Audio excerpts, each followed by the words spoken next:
Ooh, let me give y'all the money shot real quick. We're gonna start with our tater tots first because that takes the longest to cook. So I'm gonna take a few of them, well, a little more than a few, and I'm gonna put them in my air fryer. Now for your cooking time, I would personally recommend like 400 degrees, maybe about 15 to 17 minutes, just so these can get nice and crispy and add a little bit of crunch to your recipe. Next up, you wanna get some sausage cooked. Me personally, I like to go for the Bob Evans Zesty Hot Sausage just because I like a little bit of spice to my food. But again, it's your meal, it's your budget, your preference. I'm just here to make sure that the food tastes good. All right, go ahead and squeeze that tube out and let that sit in the pan and cook for a little bit. Yeah, we want to get every little bit of that sausage out of that peck. All right, the goal is to break this up as much as possible. We're gonna cook this about 80 to 90% of the way because it will finish cooking in the oven when we bake it. And I know some of you are gonna be like, oh my God, it's using that kind of spatula in the pan. I mean, it got you watching the video, didn't it? You might as well subscribe and follow. This is one of those recipes that you can cook for your family. If you know you got a lot of kids, if you have a get together and you have relatives to stay over the night, this will feed a family of 4 to 8, depending on how big you make it, but it's a winner all around, trust me. All right, so this is about the percentage that we want done. We're gonna empty out this pan, leave some of that grease in there, and we're gonna make our sausage gravy. Let's rock and roll, time to make our gravy. We're gonna add some butter to that pan, and don't worry about those little bits. Once that butter starts to melt, it's gonna scrape that right off and add more flavor to this gravy. And we just add a little more butter. Nothing wrong with some more butter. If a recipe tells you less butter, don't trust it. Now, we're gonna take a nice hefty tablespoon of some all-purpose flour. We're gonna whisk that right in there. That's the consistency that we want for our gravy. And slowly, I'm going to add some milk. This is just gonna help thicken it up, get it to the nice creamy consistency that we want. I'm gonna add just a little bit of salt, not too much because that sausage is already naturally salty. Also gonna go in with a little bit of pepper. We don't need too much pepper because again, the sausage is spicy.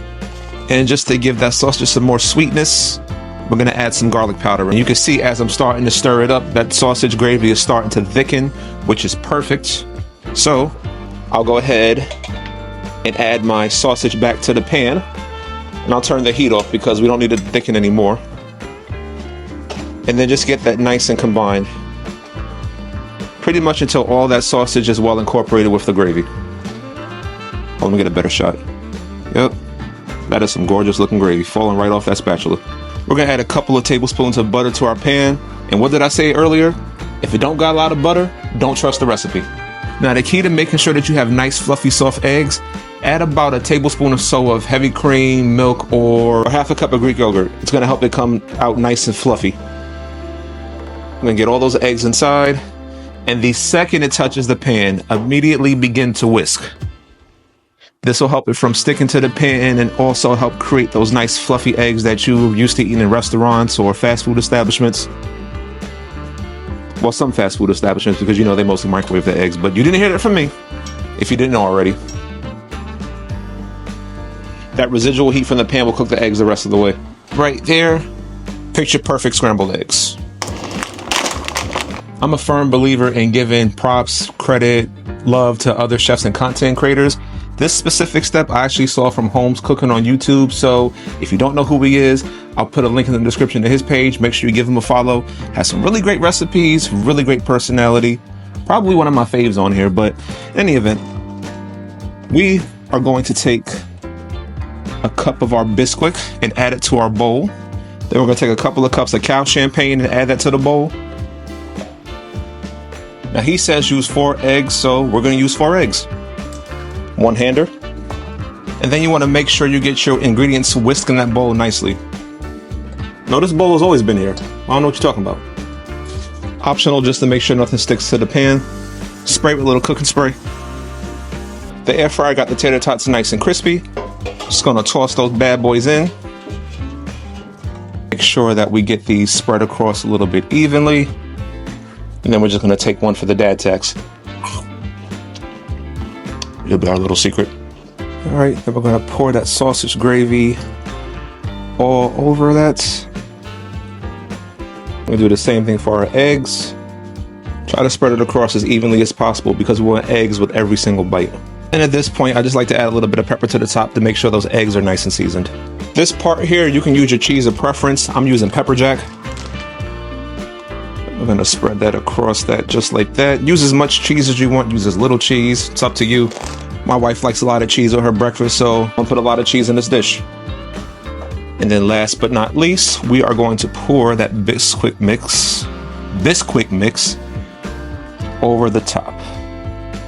Will this come out how I think it's gonna come out? Find out on the next Dragon Ball Z. Oven preheated at 350 degrees. We're gonna pop this in for about 30 to 40 minutes. I'm gonna come back at 30 minutes and just to check to make sure that it's not burnt. Stick a toothpick or a fork in and make sure it's done the rest of the way. And then we'll have our breakfast. Or in this case, brunch, because it's like 1:19 in my house. So anyway, be right back. And while we wait for that to bake, let's go do something productive and thought-provoking.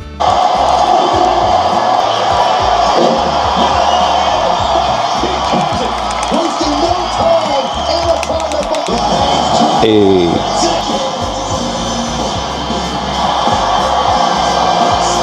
All right, we're finally done with our breakfast casserole. I mean, that's what we're gonna call it. It's the easiest thing to call it, but you can see nice and perfectly brown on the top. Look at that beautiful brown crust. Oh, that looks good. This is my presentation plate, and this will be the plate for the lady of the house. Why don't we go ahead and give this a little taste? Check that out. That is what you call breakfast.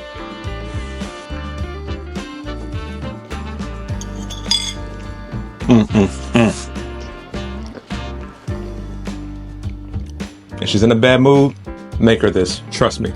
All will be forgiven. Listen, times are hard for a lot of people right now, but cooking doesn't have to be. So if you want more cheap recipes like these, give me a follow and subscribe. Make sure you follow for more recipes like these.